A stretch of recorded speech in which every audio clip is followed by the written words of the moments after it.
Shabbat Shalom, everyone. Baruchim Abim. It's so good that so many of you are here healing.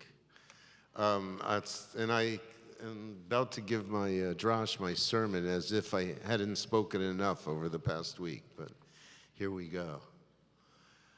I was a teenager when the old UJA came out with a pin that said, "We are one." It was after the 1967 war. You may remember both the pin and the expression, "We are one." It was a reflection then of our unity after the Six-Day War, and it was also a reflection of an aspiration.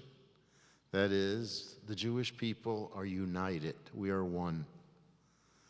On some level, it's like saying about the United States of America that we are United States, that we're united in values and purpose. And we can say that and we can aspire for it, but yet we know there's such great divisions in this country right now. I often think about this idea of yichud, of oneness, and the optimism that this reflects.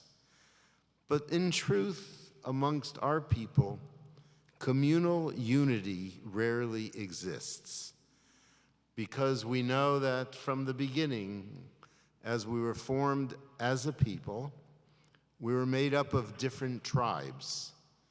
And as we move forward as a people after our expulsion and our experience in different cultures and different lands, we also spoke different languages, we dressed differently, we practiced our tradition differently, we looked different. In the context of this tribe, which is primarily an Ashkenazic group living in Boca Raton, we experience a certain degree of unity, and that's comforting. In some ways, I think that's why we come here on Shabbat morning, to be together, to respond in some ways, or to find a response to a world that is so dramatically torn apart. Unity is also felt and necessary when there are great challenges that come from outside. For us, acts of anti-Semitism and war create a sense of commonality, common purpose, give us a common effort to work towards. So let me share something with you. I don't know if you remember, about 5 years ago, it was before COVID, that this community, under the leadership of the Federation of South Palm Beach County, received a highly valued citation, an award from the President of the State of Israel, from Ruby Rivlin. And because the rabbis of this community live in dialogue with their representatives from each stream and Chabad, we joined together in dialogue a few times a year. We were called upon to travel together to Israel, where the Federation of South Palm Beach County would receive an award for our unity. It was quite an honor. Early in the day, the rabbis sat and we had breakfast together at a hotel in Yerushalayim. And there was a member of the Federation staff who was simply enamored by having the opportunity to have breakfast with Orthodox, conservative, Reform, a Reconstructionist, and a Chabad rabbi. And she said, "Isn't this wonderful? All of you rabbis being together, eating breakfast." I'm going to get back to that in a little while, but just remember that one. I remember, and you have heard me mention this before, years ago, during a period of terrorism in Israel, opening a newspaper one morning and seeing the cover picture of rabbis and bishops and imams and priests and ministers all sitting together at a long table, all the major religious groups in Jerusalem together. And I took a deep breath and I thought, how beautiful that looks. What could possibly be happening right? And then I read the caption, and the caption under the picture said, the religious groups in Jerusalem come together to condemn the gay pride parade. It seems there are certain things that do bring people together, but there's so much more that separates people. So why do I mention it this morning? It's an answer to something in the Parsha that begs a question. For the Torah is filled with truly important life lessons, moments in our people's past, revelations about God, family conflict that is resolved and sometimes isn't resolved, the sense of God in history, really important things. And all of that seems to be part of the background of the conversations that form us. The Torah truly speaks to us. But the end of this week's Parsha is something a little bit different, because here we read about 12 tribes, tribal leaders dedicating the tabernacle, and each one brings their own gift. And the description of the gifts that they brought is repeated for each one 12 times. And each description is exactly the same. Silver bowls, silver basins, each filled with choice flour and oil for offerings, a gold ladle filled with incense, and the same number and the exact same kind of sacrificial animals. 12 times it's repeated. There's no individuality here, no separation. Each tribal leader does exactly the same thing. So why is it? Why does it repeat over and over? Perhaps it's to emphasize the question that the observant reader will note, and that is exactly, by the way, the same reading which we do again on Hanukkah. It's precisely in the sameness of the gifts that the tribes are described. That is, it's precisely in the sameness of the gifts that we learn something about these different tribes. For the celebration is not an occasion to rank the leaders by their importance, or perhaps their age, or perhaps the size of the tribes. No, this celebration is a time to note that all of the tribes are placed around the tabernacle equally. No tribes are more important than any other tribes. There's an incredible sense of national unity at that moment. Around that Mishkan, there were no golden chai seats. The Midrash amplifies the uniqueness of this moment. The rabbis bring a different verse from Exodus chapter 19, verse 2, where it says, having journeyed from Rephidim, they enter the wilderness of Sinai. They encamp in the wilderness. They encamp in front of the mountain. With great insight, the rabbis point out that the first three verbs in that verse are written in the plural, suggesting the diversity or the divergence in the community.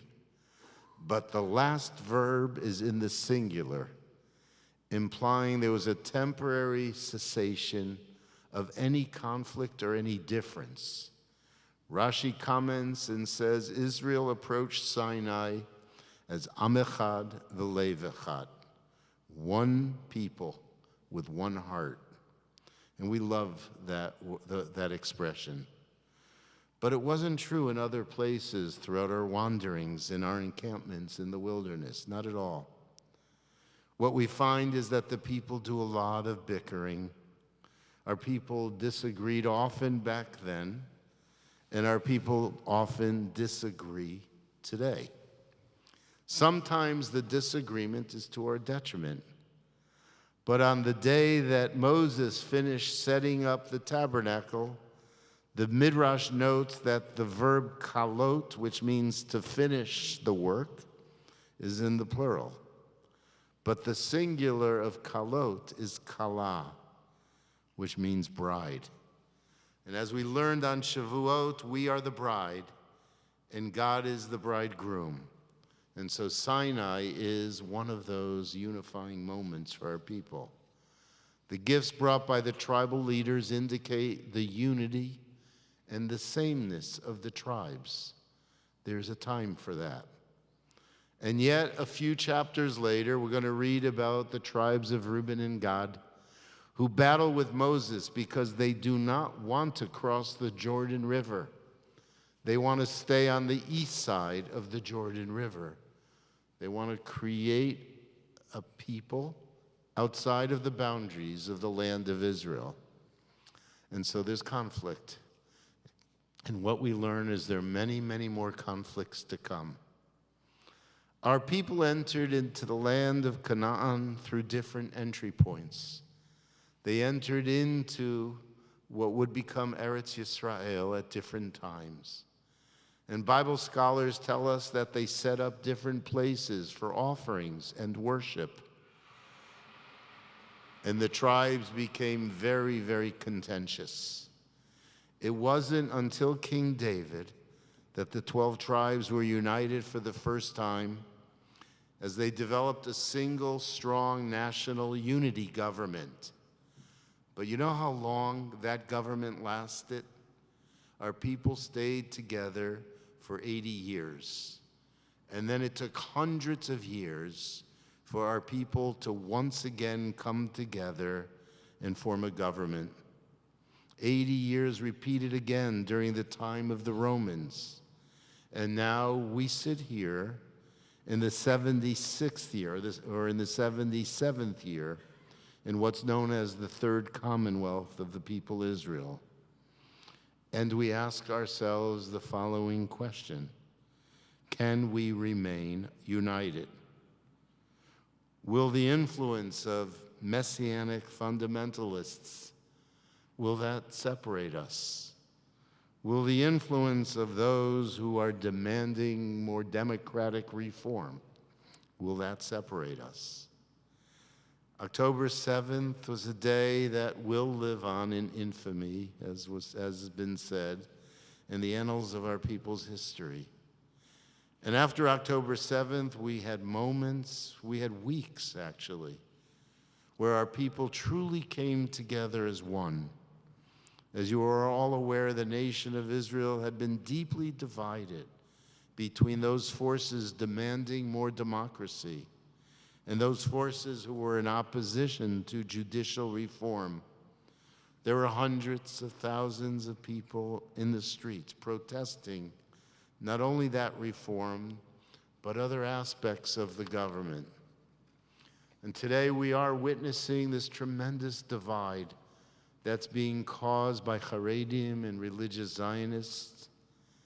And often these types of divisions where there's no compromise comes from those who claim God-given rights to something, to an idea or to a part of the land.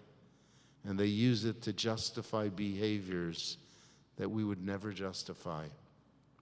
There are those who cry for peace and the release of hostages, while others believe there will be no peace until there is a release of hostages. And so all of us are very familiar with these contentious debates.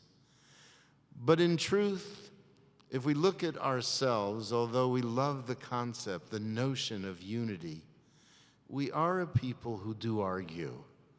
We are a people who do disagree. We are a people who value difference. And as opposed to other religious traditions, traditions that have authority figures like popes or grand imams, we don't have that. We don't even have a unified theology. You are not told what to believe.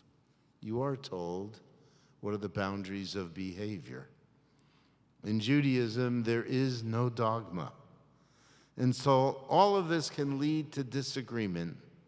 and what often appears to be a lack of unity. But I think it is there we might find the very essence of the message of Judaism. And the essence of it, I believe, is that through diversity and the capacity to have respect for difference, that we create unity. That at the heart of our vision is the meaning of freedom. And when we think about that, we realize that all people are different, that families are different, that groups are different. And within particular groups, there is difference. There's a place where we can legitimately argue. And there's a place also where we understand the boundaries of that argument. How different can we be and still hold together? I've faced the following question. Can you be an anti-Zionist and still be within the boundaries of Judaism or the Jewish people? And I know all of you have been thinking about that. I'll tell you what I think. I don't think you can be within the boundaries of the Jewish people and hold on to a position that is not Zionist. To be a Jew means that we live within a particular set of assumptions as to what we are as a people and who we are and what we've been through in history. To be a Jew is to hold on to a narrative of a connection to a land of Israel and then a state of Israel. After the Shoah, we understand the importance more than we ever did before. That's a boundary. And although I believe we're together valuing autonomy and people's rights to make their own decisions, there are particular dimensions of Judaism that hold us together and that unite us. So what are those dimensions of Judaism? One is the land of Israel. One is our responsibility for each other, the connection to the people Israel. And the third is our God and our Torah. Without a common agreement on those three things, we cannot be within the boundaries of living a Jewish life. The best metaphor for this tension may be found in the Torah and the Midrash about it. It harkens back to the revelation at Sinai. For there the people stood as one. They were waiting for God's voice, God's revelation. And they listened to his voice, and before he spoke, he said the words, Na'aseh v'nishma. We'll do what you command us, and we will listen to what you're saying. And yet the rabbis boldly asserted that the people didn't hear the message from God in the same way, but that each person standing at Sinai recognized the difference based on who they were as human beings and what they did and what was suitable for them. On one hand, they were brought together, they shared this common experience, and on the other hand, they heard it differently. Well, so now I'm going to get back to the breakfast. You've been thinking about that? It was, as usual, it was a great breakfast at a hotel in Jerusalem. And there we sat, this diverse group of rabbis who had a wonderful time together. So many of you may know that I like to challenge people with ideas. I like to challenge with questions. And so after this Federation worker said, how wonderful it is that you rabbis are all together with each other, I threw out the following question to Rabbi X. I said, do you think Rabbi Y is a legitimate rabbi?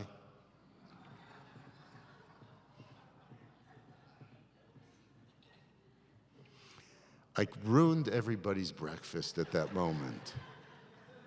Although I will tell you, nobody stopped eating. Does he represent a legitimate approach to Torah? Is his community a legitimate Jewish community? Is he living a Jewish life? And Rabbi X then responded to me with a question. He said, "Do you want me to be honest?" And I said, "I wouldn't have asked the question if I didn't want you to be honest. And I think I, as well as all the rabbis sitting here, will accept your answer. We want nothing less than your truth." And he said, "No." And I realized at that moment that our unity did not include sameness. It doesn't even call upon us to agree to the legitimacy of other religious practices or theologies or ideas. But I also knew, and I said this to the rabbis, we are unified. Even if we believe that we practice Judaism differently, if some of us believe that there is autonomy that's part of our Jewish community, people do things different. In some of the shows, men will be wearing the same black jackets and hats. I said, but we are united. We're united because we're sitting together having breakfast in this hotel in Jerusalem, in the land of Israel, because we're going to see the president of our homeland. And we know that that is what enables us to continue. There are things that we hold in commonality. This Shabbat we'll all read the same Torah, we'll read the same Parsha. This Shabbat we'll all worship the same God. We're here showing our commitment to this land, to the land of our people. And we work together to make sure that there are moments where we know that we are one. None of this is easy. It's not easy to live with difference. Anyone who's married will attest to that. Anyone who has children who grow up, they'll attest to that. Anyone who has a mother-in-law will attest to that. But you know what? We have to learn how to do that. That's where the emotional maturity comes in. We have to do it in our families, and we have to do it in our communities, and we have to do it amongst our people. We have to be able to accept difference. And not only amongst our own people, we have to be able to do it to live in a pluralistic nation like the United States of America. But part of being able to do it is found in our capacity to be able to listen and to understand that my story is not the only story. You too have a story. None of it's easy. But I gain comfort and I extend comfort by saying the following. Life is not easy. It's not meant to be easy. It will never be easy. Life is not even always rational. There are forces beyond us, beyond our control, and beyond that which we can see. But we need each other as people. And in order to be together as people, to help each other, we have to accept each other. And that's a great religious challenge because it calls for compromise. As I said, it calls for emotional maturity. And perhaps most importantly, it calls for humility because you don't have the only answer. To find unity amongst difference is the challenge. In the great debates between Hillel and Shammai, we're taught that with all of their differences, the school of Hillel would always teach the words of Shammai first. And I think that's how we bring peace. We're far from it, but maybe little by little people will begin to understand. It's not found in the ideal that we are one, that we are the same. Rather, it's in the notion that we can be different, and that's okay. Shabbat Shalom.